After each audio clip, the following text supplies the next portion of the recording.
We'll leave that and move to our next, please. Stan Lindsay. How far are politicians being obsequious in their dealings with the proprietors and editors of the popular press, as suggested in the Times this morning? If that description is apt, how far is that behaviour justified? In the context of the leader of your party, what do you think, Rory Stewart? Is he pretty obsequious in his dealings with Rupert Murdoch and the clan? Surprisingly enough, I'm going to say, no, he's not. Actually, politicians and the media has been a problem for a very, very long time. Even Churchill was astonishingly obsequious in his dealings with the press. He didn't only give them peerages, he put people like Lord Beaverbrook straight in the middle of the cabinet.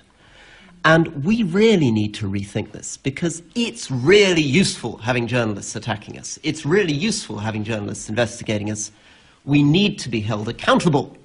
But But not too much. But actually, I lived briefly in the United States, and to some extent I do feel that the American media can have a good example for us. The New York Times did seem to me to be better at fact-checking, have a more responsible attitude to it, did brilliant investigative journalism, that on the Washington Post, exposing the corruption and the horror of politicians from Watergate through to the Iraq War. But it doesn't necessarily have to be a relationship which is about intrusion on privacy, phone hacking, and being above the law. And Douglas Murray. Well, first of all, I mean, I'm uncomfortable with the way in which Rupert Murdoch has become the sole whipping boy of this debate. I mean, Rupert Murdoch has done some good in the British media, some significant good. He diversified the media, he made it a much more vibrant, investigative media, and I know that a lot of people feel that he's dumbed down the media, and he has certainly had a role in that as well, but it's not all bad. And I have to say that some of the victimization in recent years, in recent days, I think, has been over the top. But I just say this, I think the answer to this is a small c conservative argument, if I may say so, which is, to me, the most shocking thing in this whole episode has not actually been that politicians want to make friends with press barons. It's that our institutions in this country, one by one, have failed. It is a disgrace that Rebecca Brooks could sit in front of a parliamentary committee and admit that she and her newspaper had bribed policemen, and nothing happened.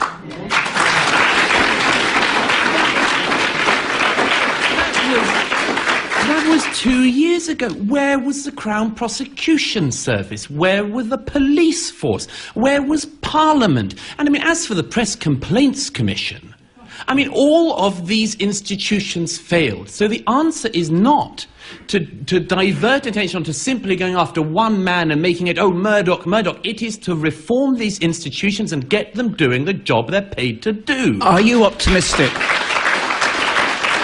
Are you optimistic that with the renewed inquiries by the Met, the official inquiries that are underway, that the clean-up operation, in your terms as it would have to be, is underway, and that the institutions involved will be thereby strengthened? Well, it's underway, among other things, because finally some of our politicians in relation to this have found some balls and started to speak out. But it is a disgrace that until very recently, now, in recent weeks, we've actually had MPs admitting that they were on select committees and they were effectively blackmailed, that if you don't do what we want, you might get investigated by the News of the World. Why are they saying that now? Why didn't they say it years ago? Why didn't they come out and say, I'm a politician, I'm in Parliament, and I'm being blackmailed by the press? This is a disgrace. Everyone's found their voice now. Peter Scroop, does the panel think that the campaign groups are right to boycott the British government's inquiry into alleged torture and mistreatment? Gisela Stewart just touched on information and when it was valid and when it wasn't valid. The Guardian's reported today that it has documents, seen documents, which instructed MI5 and MI6 to weigh the importance of information that they gleaned against the amount of pain that it was expected to cause to those who have been arrested. This is in the context of the inquiry led by Sir Peter Gibson, the retired judge, which is on these grounds being boycotted because some of these documents are not apparently going to be made available to the inquiry. Liberty, Amnesty, for instance, are saying that there is no credibility or transparency, and that the right to withhold documents, which is the Cabinet Secretary's right, invalidates this inquiry. Are those campaign groups right to boycott? What do you think? Douglas Murray? I have to say, I don't see the point of the inquiry myself. It's been a disastrous episode, this. It has been from the outset. The situation the British government has got itself in, of course, is that it has already paid out-of-court settlements to a number of people who allege they were the victims of torture in order to try to put this to rest. The result has been quite the opposite, which is that it looked like an admission of guilt. And I have to say, I don't have very much sympathy with some of the groups who are talking about boycotting this inquiry, because some of the groups, without getting into what I know the BBC will regard as rightly difficult legal terrain, have in recent years had very questionable relations with some of the people who would be making accusations at this stage. And I think that some of the groups that are now acting as arbiters have made very foolish alliances, very foolish judgments themselves in recent years. And so I wouldn't want to go to them as the arbiters on this. The reason I'm against inquiries is because I really don't think it's going to be able to expose much that's of very much help. And if our intelligence service is to be held accountable for actions of foreign intelligence agencies, then having some experience of inquiries, judicial inquiries, I would say that a lot of this information just will not be able to be made public. When it's not made public, people will ask why, and the simple fact is that it can't be, because you need to be able to operate an intelligence service. I mentioned two of the groups, and there are several of them. Yes. And because I mentioned them, because of what you've just said about some of those groups, I'd just like to clarify, which I think I should, that you're not making those assertions about, for instance, Liberty or Amnesty International. I think there has been an extremely complex and I think critical relationship in recent years between those groups and others with some of the people who are complainants now. And I think that it's something which those groups should themselves look at, because in some of the cases they have been hailing people who are not good people as human rights heroes because they say that they have undergone torture. And because you may allege that you have undergone torture or may have done so does not make you a morally good person. On this question of substance, weighing the importance of information against the amount of pain that's expected to cause in order to have that information extracted, do you believe that there is a valid balance there, or do you think that is improper and at odds with the characteristics of a free society? I have no particular strong feeling on it. No particular strong feeling? No. I'm sorry. I know one's meant to have a strong feeling on everything. I just don't on that one. Rory Stewart. On the one hand, you can feel some sympathy for the intelligence officers who are involved in this. Again and again, they say it's very difficult for them to operate, it's very difficult for them to interview terrorists, it's very difficult for them to get information that they say protects the United Kingdom. But this is the most fundamental principle. We should not in any way be talking to people who are tortured. And this isn't simply a question of humanity, which it is, but it's also a question of who we are, what kind of country we are, what kind of nation we want to be. This investigation matters because in the end it's about our values. It's what makes us proud, I believe, to be British, and we should be very firm and very clear that despite our understanding of what these officers are talking about, they should be held to account, and we should make it absolutely clear that we never involve in anything connected with torture.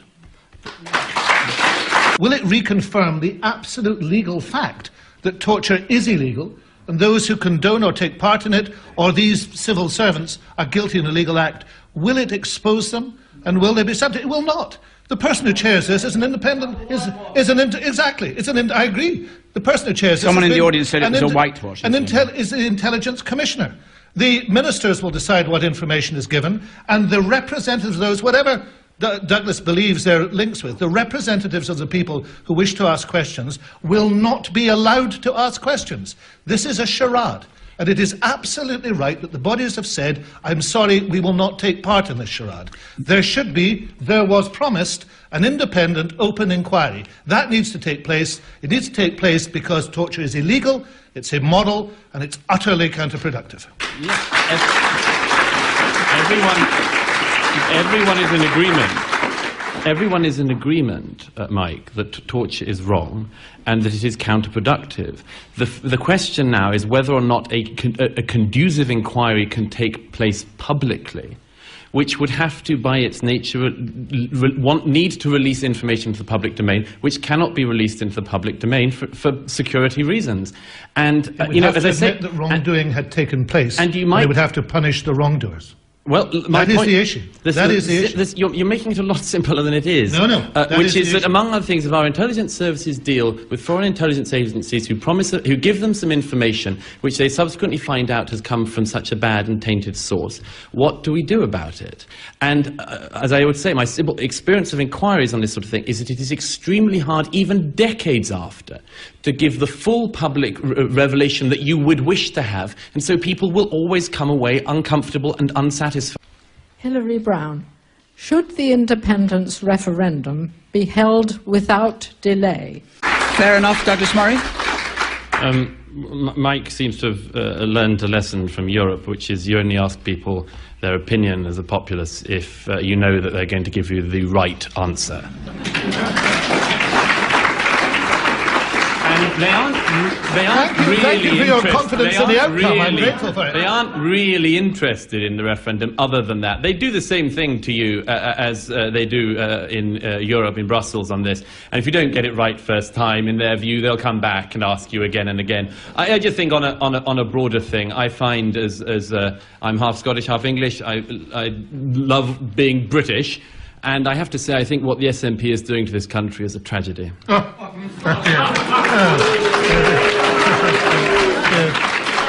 Rory Stewart. The central thing is that this is something that concerns the whole of Britain. It has been a very, very unique, very powerful relationship between two countries from which we've both benefited. We need a clear, simple question presented without too much jiggery-pokery and mucking around. It should not be driven by one political party or another, and it should not be a three-way choice. It should be an in or out choice.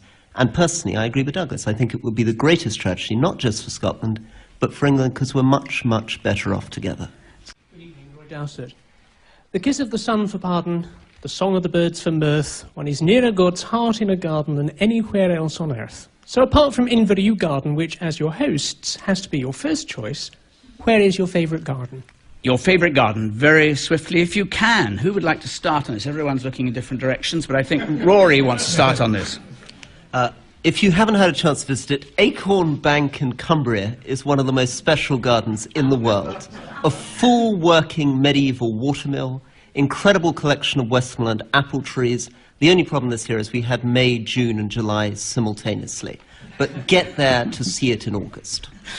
And very briefly, I'm sorry, Douglas. My favourite is my own garden. It doesn't have a bandstand, and I don't want you all to come. But it's an absolute catastrophe, and I haven't got any plants I've planted, and it's all overgrown and wild, but it's my own, so I'm happy.